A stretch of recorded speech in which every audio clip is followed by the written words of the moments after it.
আসসালামু আলাইকুম। আশা করি সবাই ভালো আছেন। আজকে বিকেলে আমি ছাদে উঠে দেখি যে আমাদের ড্রাগন গাছে ড্রাগন পেকে আছে। গাছে অনেক বেশি ড্রাগন ধরলে এরপরে এরকম ছোটখাটো ড্রাগন হয়ে থাকে। এগুলো পাড়তে গিয়ে অনেকগুলো কাঁটার গুঁতো খাই। ছোট ড্রাগন গুলাই খেতে অনেক মিষ্টি হয়। নিজে ছাদ বাগানের ফল তো এগুলো পাড়তেই ভালো লাগে। ছোটখাটো ড্রাগন অনেকগুলাই আছে।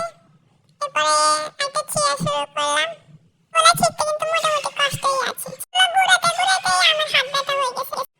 এরপরে ফাইনালি আমি এটা নিতে পারছি। সো এটা অনেক ছোট। এরপর ড্রাগন আরেকটা নিচ্ছিলাম, এটাও ছোট ছিল।